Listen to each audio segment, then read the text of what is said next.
Fake news de Libération, les décodeurs du monde, l'AFP factuel. Ils sont des dizaines et des dizaines à défendre le politiquement correct au sein d'entités gavées d'argent public, de votre argent. Et nous, sur Immédiat, nous sommes une toute petite équipe pour démonter les mensonges du système. Nous avons besoin de vous. Aidez TV Liberté.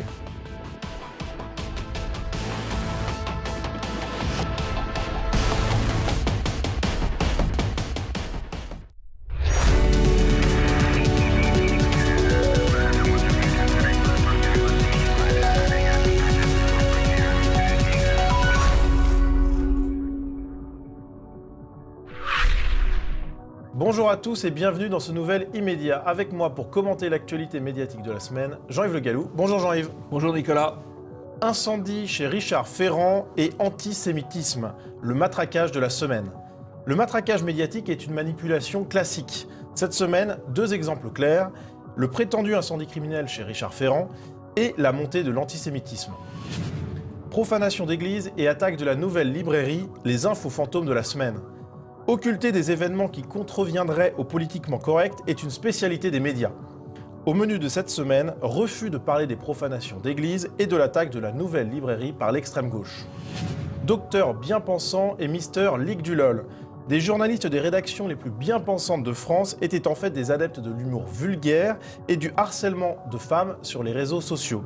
Une affaire qui agite la presse. Et vous retrouverez le zapping et les tweets.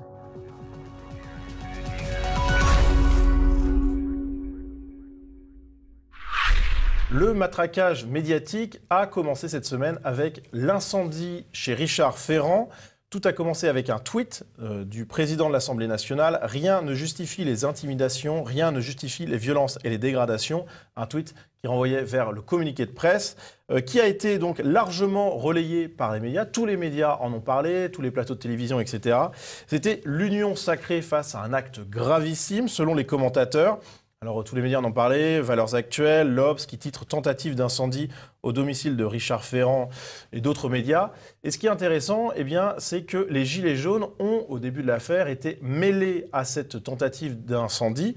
On le voit avec cette dépêche de l'AFP qui a été reprise par Le Point, « Tentative d'incendie au domicile de Richard Ferrand ».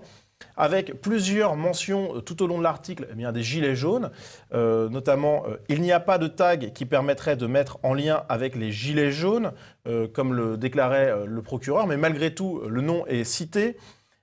Tout mon soutien à Richard Ferrand, a commenté Sébastien Lecornu, responsable du grand débat national destiné à répondre à la crise des Gilets jaunes, une mention là encore qui apparaît dans la dépêche de l'AFP. Et puis une mention par l'AFP du fait que le député La République En Marche de l'heure, Bruno Questel, avait vécu une tentative d'intimidation par 40 gilets jaunes plus tôt dans l'année. Et une autre mention en fin d'article, en conclusion, en feu d'artifice, sur la même mésaventure, un député La République En Marche de Gironde qui avait annoncé son intention de porter plainte pour provocation à la haine après des tags qu'il attribuait à la mouvance identitaire, anti-musulman et anti-migrant. Alors, rapidement, les Gilets jaunes ont quand même été innocentés. En tout cas, rien ne permet de prouver que c'était des Gilets jaunes. Mais dans certains médias, le doute est toujours distillé aux téléspectateurs, à l'auditeur ou au lecteur. On le voit avec cet extrait d'un flash info de Radio Classique. L'acte 13 des Gilets jaunes ce week-end marqué par de nombreuses violences. À Paris, un manifestant a eu la main arrachée. Une enquête judiciaire a été ouverte. À Toulouse, 3 photographes disent avoir été délibérément visés par les forces de l'ordre. Je vous rappelle que la résidence de Richard Ferrand en Bretagne a été incendiée. Je crois qu'il faudrait offrir des comprimés de pas d'amalgame à la fois à France Culture, à l'AFP et à tous ces gens-là. Parce que qu'est-ce que c'est que cette affaire ? Ça fait pchit. D'abord, c'est pas un incendie. C'est un vague début de feu de palette à l'extérieur du bâtiment. Ensuite, ce n'est pas le domicile de Richard Ferrand. C'est même pas sa résidence secondaire. C'est une espèce de cabane qu'il avait dans le siège de sa circonscription. Une maison en mauvais état. Une maison en mauvais état dans le siège de sa circonscription. Bon. Enfin, on ignore tout des auteurs. Donc, voilà une affaire totalement montée, dont l'AFP et un certain nombre de médias ont fait une affaire d'État qui a même amené les présidents de groupe à une scène tout à fait ridicule à l'entrée de l'Assemblée nationale qu'on verra tout à l'heure. Le dernier point, c'est que en Bretagne, dans le Finistère, donc dans le même département, il y a déjà eu des dizaines d'attaques, tentatives d'incendie ou tags ou dégradations de la permanence du Front National à Brest. Jamais Ouest France n'en a parlé, et les médias n'avaient pas non plus parlé. Beaucoup. Ils en ont parlé, mais ils l'ont évoqué sans en faire l'affaire d'État, effectivement. Mais même, je crois que pour Ouest France, n'en parle même pas. Ouest France n'en parle même pas. Et c'est pas un événement. C'est normal. C'est grâce au Front National. Bah oui. Et quand la mairie des Nains-Beaumont, dirigée par Steve Briouat, a fait l'objet d'une tentative d'incendie, là aussi, aucun émoi. On a même dit on ne sait pas trop qui c'est, alors qu'en fait, on a trouvé l'auteur qui était bien un opposant politique. Donc c'est vraiment, il y a tout. Il y a l'affaire qu'on monte et les affaires qu'on tait. Alors, autre exemple de matraquage médiatique, eh bien, le fait de s'interroger sur l'antisémitisme des Gilets jaunes et des Français aussi. On se souvient du chant de la quenelle qui avait été utilisé par des opposants aux Gilets jaunes pour diaboliser le mouvement. Eh bien, voici un nouvel épisode avec cette tentative, volontaire ou non, du Huffington Post, de lire un tag antisémite aux Gilets jaunes. Dans cet article intitulé « Un tag antisémite sur un Bagelstein provoque l'indignation », eh bien, on apprend qu'un tag Juden, juif en allemand, a été tagué en jaune sur la devanture d'un magasin, d'une franchise Bagelstein. Et dans l'article, eh bien, on voit du Huffington Post, on voit plusieurs références aux Gilets jaunes. Donc là encore, il s'agit volontairement ou non de créer l'amalgame, avec notamment, par exemple, samedi 9 février, alors que Paris voyait défiler l'acte 13 des Gilets jaunes. On a le rappel qu'un militant, La République En Marche, fait le lien avec les manifestations du jour. Également, une mention dans cet article d'une députée La République En Marche qui semble également faire le lien entre ce tag antisémite et les Gilets jaunes. Et puis, le dessinateur Johan Sfar, qui a publié un long billet d'indignation dans lequel il reprend la thèse d'un tag commis par des manifestants. Et enfin, final, là encore en apothéose, ce n'est pas la première fois que le spectre de l'antisémitisme plane en marge d'une mobilisation de Gilets jaunes. Donc on voit qu'il y a quand même quelque chose qui est un petit peu tenté d'insuffler dans l'esprit du lecteur. Eh bien, les Gilets jaunes, on l'a appris par la suite, les Gilets jaunes n'ont rien à voir avec ce tag, comme le démontre le travail de Check News, qui conclut « Rien ne permet à ce jour de dire que ce tag antisémite a quelque chose à voir avec le mouvement, et RT enfonce le clou. Peste jaune, nazi, un tag antisémite trop vite attribué aux Gilets jaunes. » Alors Jean-Yves Le Gallou, on voit qu'il y a eu quand même... Alors c'est pas forcément volontaire, mais on a quand même lié, là encore, Gilets jaunes à antisémitisme. Oui, et puis enfin c'est un tag. Des tags, il y en a des centaines de milliers, des millions par an. C'est tout à fait regrettable. Ce tag antisémite est tout à fait condamnable, mais regrettable, condamnable. Mais bon, c'est un tag, c'est 5 lettres. Bon, alors c'est pas bien, d'accord, mais on en fait tout un fromage, permettez-moi de vous le dire. Et on l'attribue aux Gilets jaunes, à la manif des Gilets jaunes, alors que le propriétaire lui-même reconnaît que le tag est antérieur au défilé. Alors vraiment, on est dans le délire, quoi. On est dans le délire. C'est vrai que c'est propice, les Gilets jaunes, au délire médiatique. Alors là, on quitte les Gilets jaunes, justement, et il y a eu, toujours sur la question d'antisémitisme, un matraquage médiatique sur la hausse générale des actes antisémites. Donc si ce n'est pas la faute des Gilets jaunes, c'est la faute des Français. Les médias n'ont donc pas manqué de diffuser une information selon laquelle il y aurait eu une hausse des actes antisémites en 2018, avec par exemple cet article de Libération. Les actes antisémites en hausse de 74% en France en 2018, annonce Castaner. Et puis on va le voir, ça a été traité par Télématin qui a interviewé Benjamin Griveaux. Ça se passe souvent en marge de ces cortèges où, on le sait, une part d'extrême gauche et une part d'extrême droite se mêlent, provoquent des violences. Ce mouvement sert de grand défouloir. Écoutez, en tout cas sur l'antisémitisme, il y a une libération de la parole, manifestement. Effectivement, les médias se sont focalisés sur la montée de l'antisémitisme à partir d'un chiffre, qui est d'ailleurs en une du Monde et qui était en une de tous les journaux le même jour. Les actes antisémites ont augmenté de 74%. Alors, ce qui est intéressant, c'est que si on lit l'article du Monde, il y a 3 pages consacrées au sujet, il n'y a pas 3 lignes consacrées à l'analyse statistique des 74%. 74% sur quel chiffre? Sur 541. C'est 541, alors qu'il y a chaque année des millions et des millions de crimes, de délits et de contraventions. Voilà. Donc, il faut quand même relativiser sans doute les choses. Surtout, ce qui est très intéressant, d'où vient ce chiffre? Le ministère de l'Intérieur a publié, comme il le fait chaque année, le 31 janvier, un bilan insécurité et délinquance, premier bilan de l'année 2018. C'est un rapport copieux, sérieux, avec beaucoup d'informations. Il se trouve que les journalistes n'en ont pas parlé. Ça leur a demandé du travail, je pense, donc ils n'en ont pas parlé. Ils ont parlé de 2 choses à partir de ce rapport. Ils ont parlé des violences sexuelles et ils ont parlé des actes antisémites. Alors on va passer à l'étude statistique d'actes évidemment condamnables, mais qu'il faut quand même replacer dans un contexte beaucoup plus général. Encore une fois, des crimes et des délits, il y en a des millions chaque année, et ça augmente plutôt. Voilà. Alors d'abord, les chiffres, on nous dit 541, hausse de 74% par rapport à l'année 2017. Sauf que si on regarde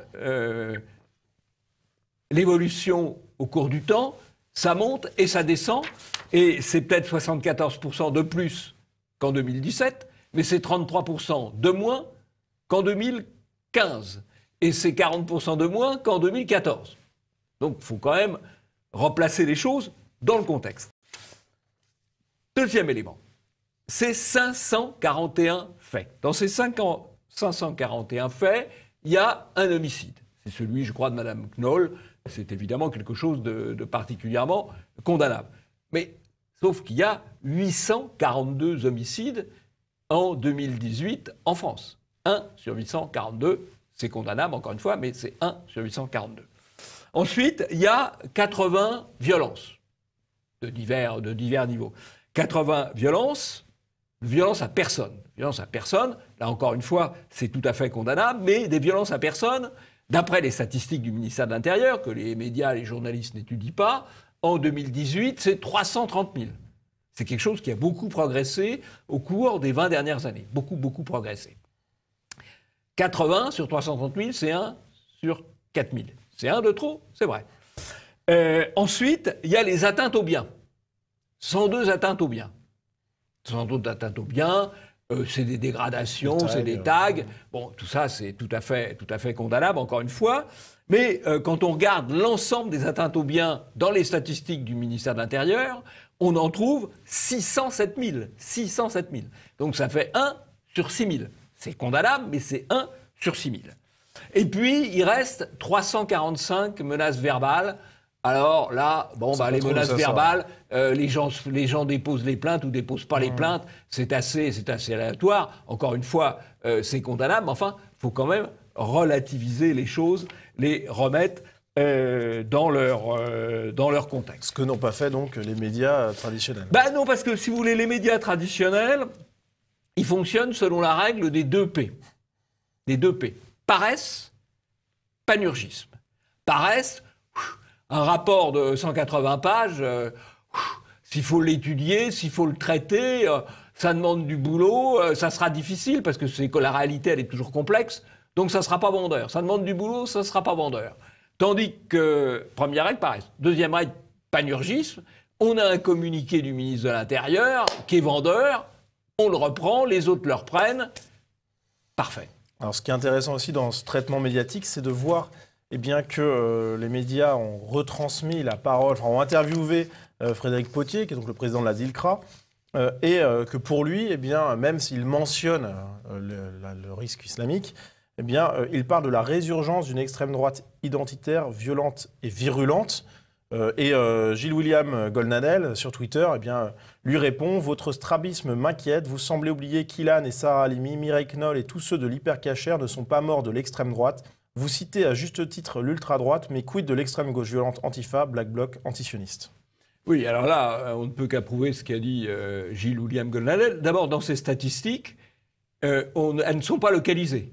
La police a les moyens de savoir où c'est, Mais c'est pas localisé, donc on ne sait pas. Alors M. Potier, il dit c'est l'extrême droite. Bon, Goldnadel a raison de lui répondre qu'en tout cas pour tout ce qui est très grave, à savoir les meurtres, c'est toujours les islamistes. Bon, pour le reste, on ne sait pas puisqu'on n'a pas d'éléments de statistique. Donc c'est utilisé à des fins de propagande par M. Potier de la DILCRA, dont l'objectif est de faire monter la censure. Hein, le combat, moi je suis le compte Twitter de ce monsieur. Il a un objectif dans la vie, c'est de faire progresser la censure. C'est l'objectif de beaucoup de nos hommes politiques et même de certains de nos hommes de médias. Passons au zapping.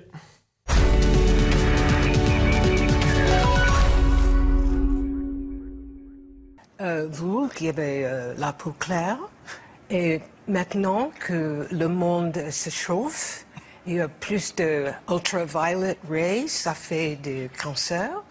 Alors, il faut protéger vos enfants avec une peau plus foncée.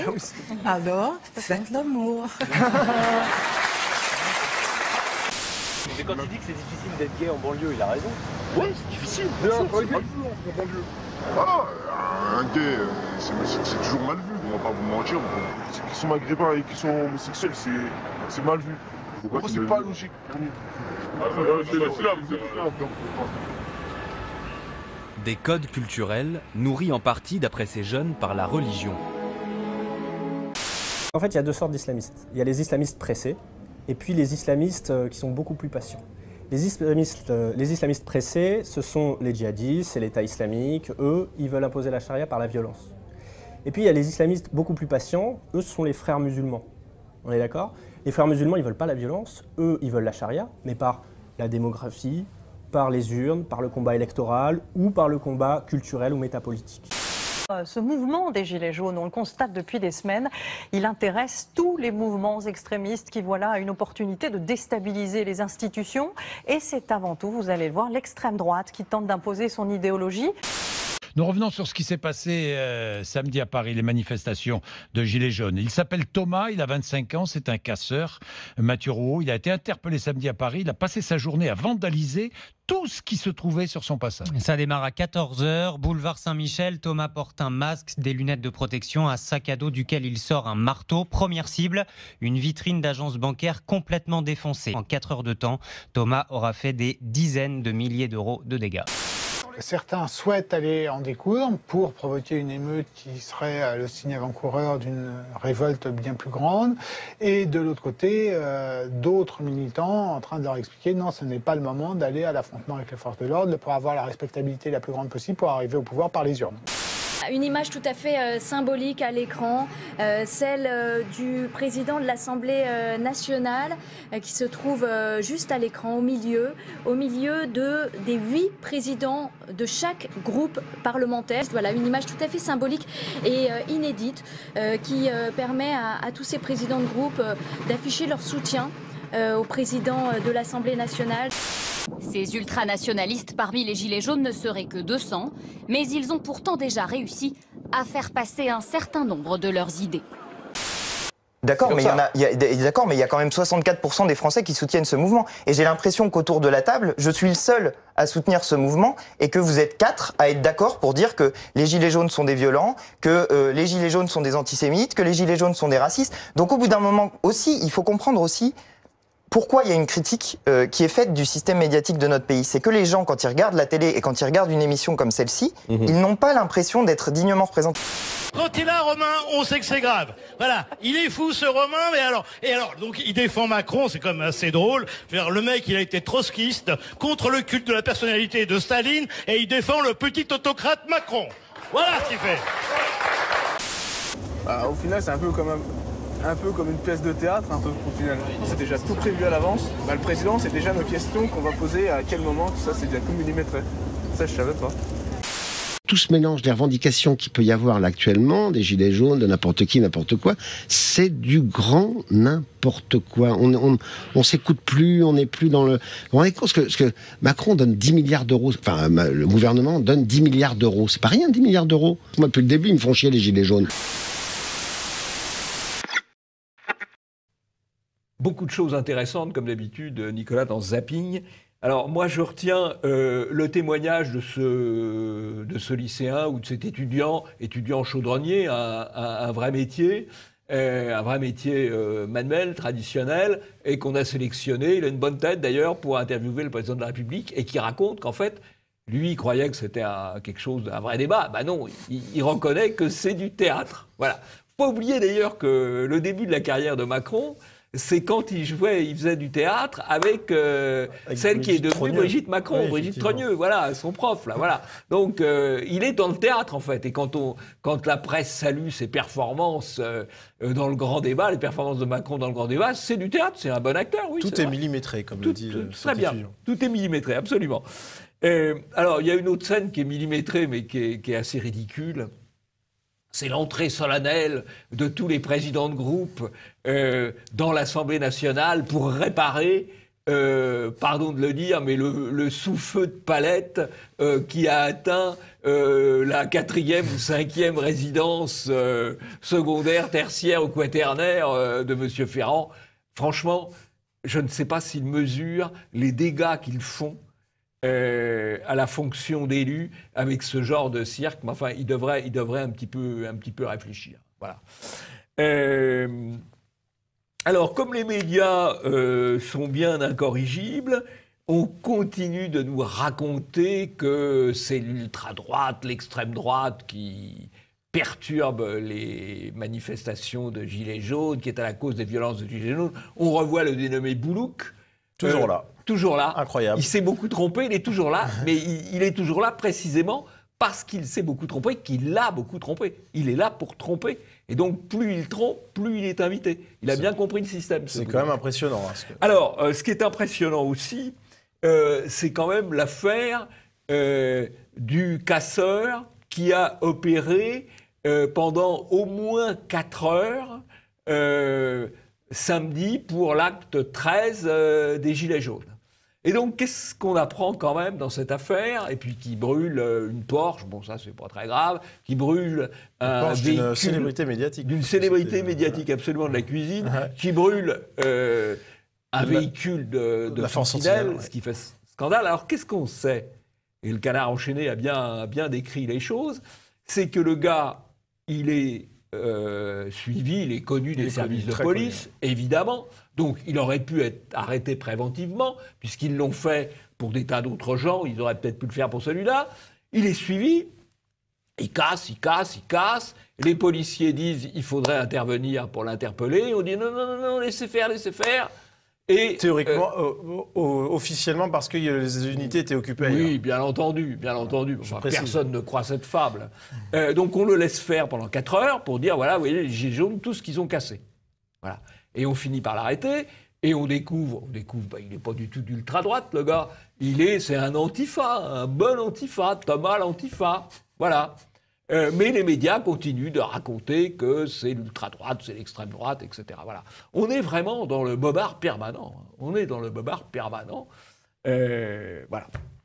Et dernier point, je salue la bonne performance de Damien Rieu, qui a fait un débat avec Médine.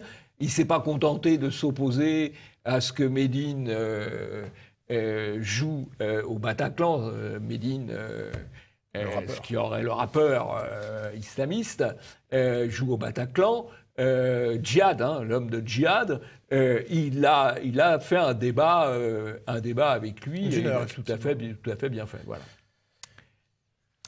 Passons au deuxième sujet, profanation d'église et attaque de la nouvelle librairie, les infos fantômes de la semaine.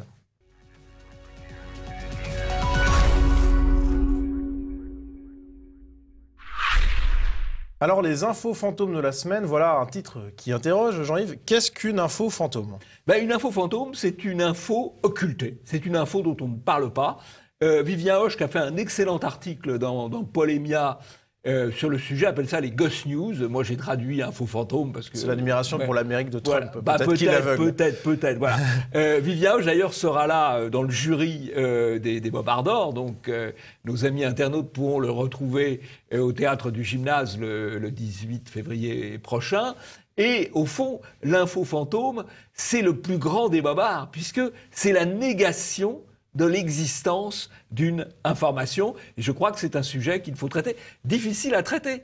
Parce qu'on traite de sujets dont personne n'a entendu parler. Mais c'est précisément parce que personne n'en a entendu parler qu'il faut aussi les traiter. Alors, il y a des médias qui en parlent, ce sont les médias alternatifs généralement. Dans le cadre de l'info fantôme de la semaine la plus évidente, c'est-à-dire la profanation des églises qui a été masquée par les médias, ou en tout cas minorée par les médias, eh bien, on a eu donc cette semaine une inquiétante hausse des profanations d'églises. Ça a été traité par les médias alternatifs, comme par exemple TV Liberté. On va le voir tout de suite. Nîmes, Lavore, Dijon, Maisons-Laffitte ou Houille, les églises saccagées se succèdent partout en France. De la simple dégradation à la profanation, ces actes restent pour la plupart tus et impunis. Outre TV Liberté, eh bien, Boulevard Voltaire a également traité l'affaire avec un article titré « En une semaine, 5 églises et un calvaire vandalisés, les catholiques aussi ont le droit de voir leur lieu de culte respecté ». Alors, les actes cathophobes, christianophobes sont systématiquement minorés par les médias, mais il faut noter que depuis quelques jours, eh bien, il y a eu un effort en ce sens, un effort notable des médias dominants quant à ces actes insupportables, avec le premier d'entre eux, Jean-Pierre Pernaut.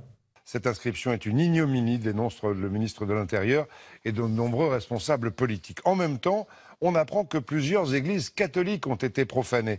Un petit commentaire, Pernaut fait son travail, c'est un des rares journalistes qui est quand même pas totalement dans le politiquement correct, mais il faut bien voir qu'on ne parle des profanations d'église qu'après avoir parlé du tag sur Bagelstein, alors qu'il y a un grand décalage dans le temps. C'est-à-dire que les profanations d'église remontent à plusieurs jours, mais les médias officiels n'en parlaient pas. Ils n'en parlent que parce que l'affaire a émergé à travers les médias alternatifs. En tout cas, bravo à Pernaut de le mentionner. C'est sûrement le journaliste de télévision quand même le plus pluraliste d'esprit qui existe. Alors d'autres médias dominants ont traité du sujet, BFM, La Dépêche du Midi, Le Parisien, La Voix du Nord, etc.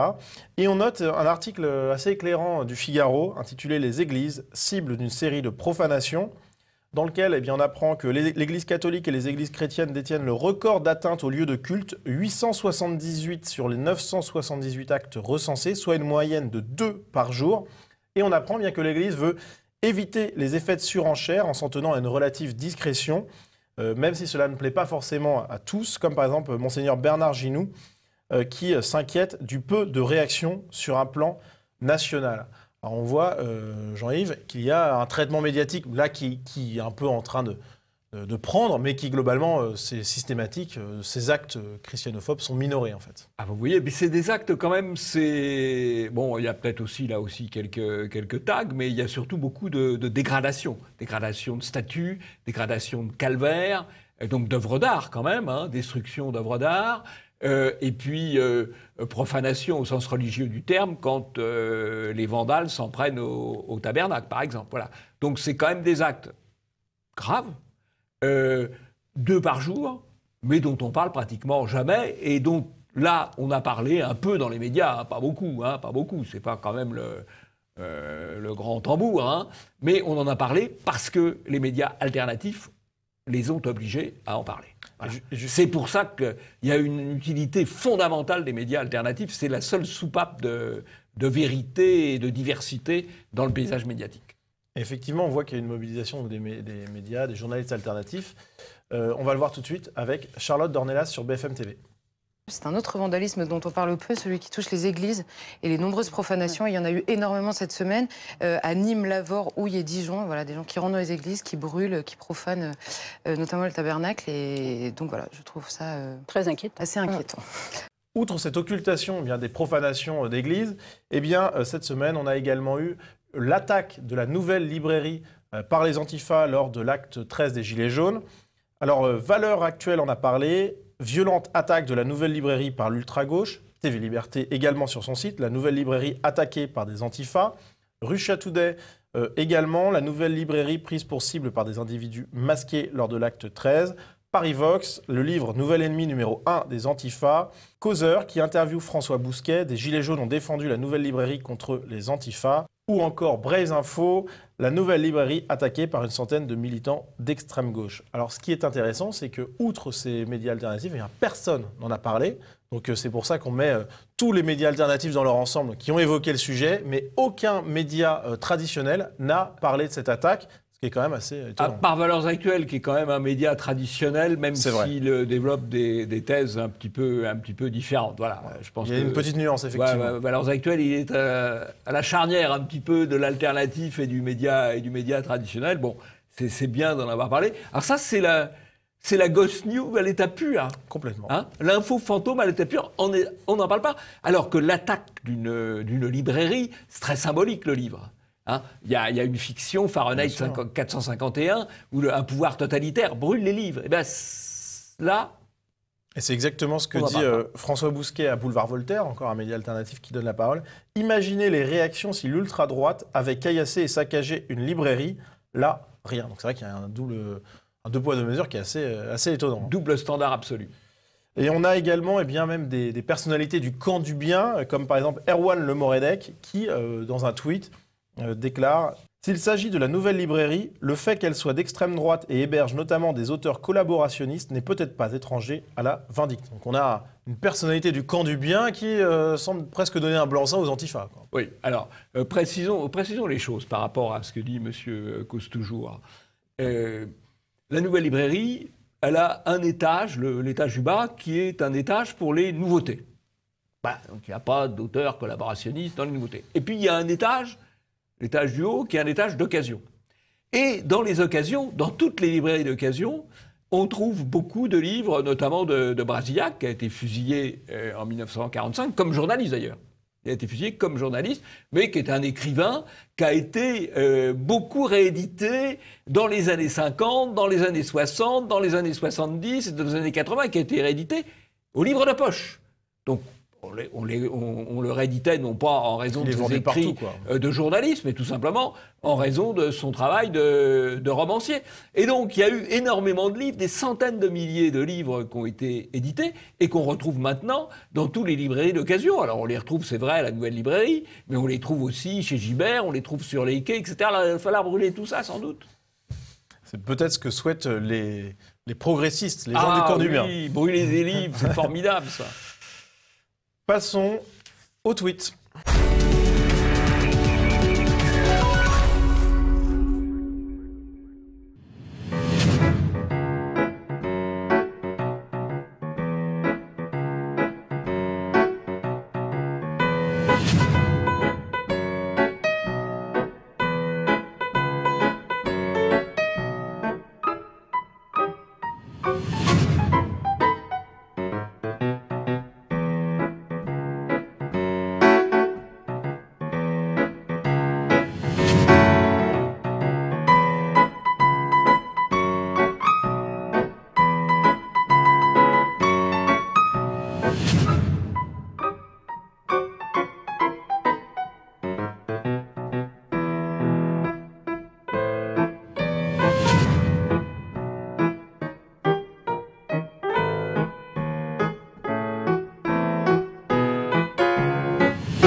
Des quelques commentaires rapides. D'abord, M. Philippe nous parle de réguler les contenus sur les réseaux sociaux.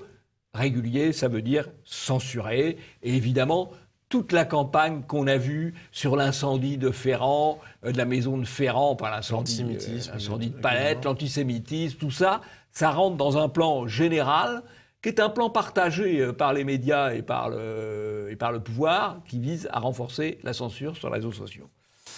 La censure, elle vise à interdire de parler, et quand les gens de la Manif pour tous disait la loi Taubira, ça va déboucher sur le parent 1 et le parent 2. Le camp du bien leur expliquait mais c'est des fantasmes de l'extrême droite. Eh bien, ça y est. Maintenant, sur les documents que les enfants doivent remettre à l'école, il n'y a plus père et mère, mais il y a parent 1 et parent 2. On est dans un monde de plus en plus Orwell. Ça ferait presque rire, mais en fait c'est dramatique, mais c'est tellement délirant. C'est assez marrant parce que effectivement, il y a 10 ans, on faisait des canulars en disant ça sera parent 1, parent 2. Sauf le canular d'il y a 10 ans, le poisson d'avril d'il y a 10 ans, c'est la réalité orwellienne d'aujourd'hui. Madame Ernotte, elle va réduire France Télévisions, le personnel de France Télévisions, avec deux objectifs. Un objectif budgétaire, évidemment, mais surtout un objectif. On fait des réductions d'emplois, et donc on va faire des réductions d'emplois ciblées. On va éliminer les gens qui n'ont pas le bon profil, c'est-à-dire en gros les hommes blancs, de plus de 50 ans de préférence. Vous en tirez bien. Moi ça va, ça va encore. Ouais. Vous allez pouvoir continuer votre carrière à TV J'ai encore Liberté. quelques années tranquilles à TV Liberté. Bon, et puis ceux qui pensent mal. Donc, ils pensent bien plutôt dans leur ensemble. Mais ceux qui pensent le moins bien, voilà. Donc, ce sera aussi une épuration. Qu'on suivra sur Immédiat. Quant au marquis de Quatremer, depuis sa résidence de Bruxelles, il parle de méga flop pour les manifestations de Gilets jaunes, alors que c'est le plus grand mouvement social depuis très longtemps, en tout cas par la durée, puisqu'on en est à la 13e semaine, bientôt la 14e semaine. Passons au troisième sujet. Docteur bien pensant et Mister Ligue du LOL.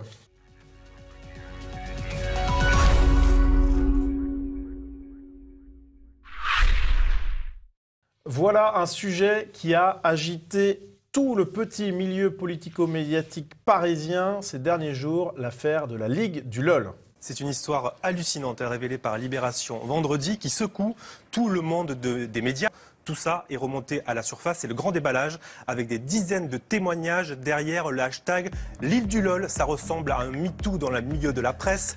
Alors la Ligue du LOL, c'était un groupe Facebook réunissant 30 personnes, des journalistes parisiens, des communicants, qui avait pour but de rire de tout, mais aussi parfois de punir des journalistes ou des personnalités qu'ils n'aimaient pas en les attaquant, notamment sur les réseaux sociaux. Concrètement, un journaliste qu'ils n'appréciaient pas pouvait être moqué par les différents comptes, anonymes ou non, appartenant à des membres de la Ligue du LOL pendant des dizaines et des dizaines de tweets. Alors, qui étaient ces membres de la Ligue du LOL? La réponse avec Quotidien. Créateur de ce groupe, c'est Vincent Glade, aujourd'hui journaliste pour Libération. Il est très connu sur les réseaux sociaux. Les autres membres, ils sont aujourd'hui en poste dans des rédactions importantes. Parmi eux, Alexandre Herveau à Libération, Christophe Caron à Slate.fr, David Doucet aux Inrocks. Alors très vite, face à l'ampleur de la crise sur les réseaux sociaux et même dans les rédactions, ces journalistes ont été mis à pied, notamment David Doucet pour les Inrocks, qui a été mis à pied en attente d'une procédure de licenciement. À Libération, 2 journalistes, Vincent Glade et Alexandre Herveau, ont également été mis à pied à titre conservatoire. Et on a eu d'autres mises à pied dans d'autres médias ou dans d'autres agences de communication. Mais là, ce qui est intéressant, c'est qu'on voit que des médias donc, progressistes, ça donnait finalement, des journalistes dans des médias progressistes, ça donnait à la chasse à l'homme ou à la blague parfois un petit peu misogyne. Donc c'est assez étonnant. Oui, en fait, là, dans cette affaire, qu'est-ce qu'on voit? C'est que la révolution a mange ses enfants et que ces journalistes engagés dans le politiquement correct le jour étaient parfois moins politiquement corrects la nuit. Qu'est-ce qu'on voit aussi? C'est qu'ils ont trouvé plus politiquement corrects qu'eux et qu'ils sont maintenant sur la charrette. Alors, ils sont sur la charrette quand même de manière incroyable, parce que licencier un type parce qu'il a fait un canular téléphonique il y a 10 ans, je trouve qu'il y a, il y a tout de même une distorsion incroyable entre les faits reprochés et les conséquences. Et je dis ça... Moi, je ne suis pas quand même chargé spécialement de les défendre. Ils ne sont pas vraiment... Moi, je suis dans le camp du mal, ils sont dans le camp du bien. Hein. Voilà. Mais ce n'est pas neutre non plus, parce que par qui vont-ils être remplacés? Ils vont être remplacés, en gros, quand même, ce sont des hommes blancs, hétérosexuels, de moins de 50 ans. Ils ont été critiqués en tant que tels. Et ils sont critiqués en tant comme blancs, hétérosexuels. Ils vont être remplacés par qui? Ils vont être remplacés plutôt par des femmes, et plutôt par des gens issus des minorités ethniques. Donc on les dégage, en quelque sorte, pour faire de la place. C'est une forme de grand remplacement. L'idéal, d'ailleurs, je pense, serait de les remplacer tout simplement par des robots, parce qu'on serait plus sûr que le robot serait toujours politiquement correct, le jour, la nuit, le matin, le soir. Alors, il y a eu un émoi particulier chez Libération, puisque 2 journalistes de Libération étaient mis en cause. Et le quotidien a réalisé sa une sur ce sujet très parisien, Ligue du LOL, les médias à l'heure des comptes. Et c'est Laurent Geoffrin lui-même qui l'a annoncé dans un édito spécial intitulé Ligue du LOL et conséquences. Dans cet édito, il déclare avoir découvert cette nouvelle en même temps que tout le monde. Alors, ce qui est amusant, c'est qu'il y a une lettre de dénonciation publiée en 2010 qui est réapparue à ce moment-là, qui avait notamment été envoyée à Laurent Geoffrin. Et ce qui est intéressant également, eh bien, c'est que Laurent Geoffrin, sa critique du harcèlement et de jeter en pâture des personnalités pour leurs opinions a été critiquée, notamment par Fabrice Epelboin, dont on avait déjà parlé dans les médias pour une réflexion plutôt intelligente sur le quart Macron représenté dans les médias. Eh bien, il déclare « Le mec a passé sa vie à écrire des éditos pour désigner les méchants à la vindicte populaire de la petite sphère médiatique parisienne. Et là, il affirme sans rire que ces méthodes sont abjectes et indignes d'une démocratie. Un foutage de gueule. » Donc, vous connaissez la formule de Debord. Je ne suis pas journaliste de gauche, je ne dénonce personne. C'est Monsieur Mouchard, parce que c'est Mouchard, le vrai nom de Monsieur Geoffrin. Un beau nom d'ailleurs pour un journaliste de gauche, il passe son temps à dénoncer du monde. Et ce qui est intéressant également, c'est de noter le tweet de Guillaume Roquette. Libé, lavez votre linge sale en famille au lieu d'essayer de mouiller les médias, entre guillemets. Tout simplement parce que tous les médias qui ont été mouillés dans cette affaire, eh bien, ce sont des médias progressistes, de gauche, politiquement corrects. Donc c'est assez intéressant. Et c'est d'ailleurs ce que relève également Laurent Dandrieux pour Valeurs Actuelles. Tout le monde insiste sur ce que ses membres ont en commun, mâles et blancs en gros, en oubliant l'essentiel. Ce qu'ils ont surtout en commun, c'est d'être de gauche et de considérer le progressisme non comme un idéal de vie, mais comme un ascenseur social. C'est assez bien vu, et c'est vrai que les médias un peu plus conservateurs ou réputés un peu plus conservateurs, comme Le Figaro et comme Valeurs Actuelles, sont pas pris dans la tourmente, peut-être parce qu'il reste un peu plus d'éléments de civilisation et de courtoisie dans une partie de leur rédaction ou dans une partie de leur direction.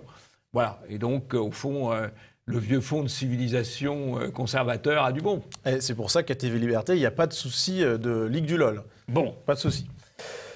Et puis, pour finir sur cette Ligue du LOL, eh bien, le tweet de Laetitia Avia, l'anonymat sur les réseaux sociaux encourage un sentiment d'impunité. Et on voit finalement eh bien, qu'il y a toute une élite politico-médiatique qui se sert de cette affaire de Ligue du LOL pour pousser, là encore, tout comme on l'a vu avec l'antisémitisme et avec l'incendie de Richard Ferrand, eh bien, l'anonymat, c'est la cible. On veut supprimer le pseudonymat, et une fois qu'on a supprimé le pseudonymat sur Internet, eh bien, ça permet de licencier les gens qui auront fait un tweet ou un post Facebook pas tout à fait politiquement correct. Alors, c'est assez amusant de voir que Mme Laetitia Avia, qui est la députée mordeuse, elle avait mordu un chauffeur de taxi, maintenant elle veut mordre la liberté d'expression. Très inquiétant. Jean-Yves, on a vu sur toute la longueur de cet immédiat, il y avait donc les infos fantômes, le matraquage médiatique, tout ça avec finalement un objectif peut-être ? Avec un objectif qui est de faire progresser la censure, et la censure sur les réseaux sociaux, sur Internet, et qui est un objectif partagé par le pouvoir politique et par le pouvoir médiatique. Et ça, c'est extrêmement préoccupant. Ça va être la fin de cette émission, Jean-Yves. Avant de se quitter et avant de passer au coup de chapeau, le rappel à tous les téléspectateurs qu'il est toujours possible de voter et de s'inscrire pour la cérémonie des Bobards d'Or. Donc je pense que c'est intéressant. Vous retrouverez évidemment Jean-Yves Le Gallou, d'autres, Vivien Hoche dont on a parlé. Nicolas Faure. Et ma modeste personne également. Comme l'un des deux présentateurs avec Philippe Christel, animateur, présentateur. Exactement. Une corde de plus à mon arc. Hein. Et puis, donc, vous avez un coup de chapeau. Oui, alors j'ai un coup de chapeau à Valeurs Actuelles, qui a consacré un numéro tout à fait intéressant sur des sujets que nous pratiquons bien, mais c'est bien qu'un hebdomadaire comme Valeurs Actuelles les reprenne. Médias, censure et pensée unique. C'est sous forme écrite, avec d'assez bonnes contributions, dont celle de Charlotte Dornelas notamment, mais pas uniquement. Voilà. Un petit coup de chapeau à Valeurs Actuelles. Parfait.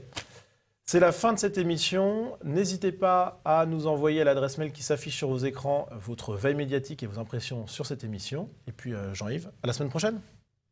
À la semaine prochaine.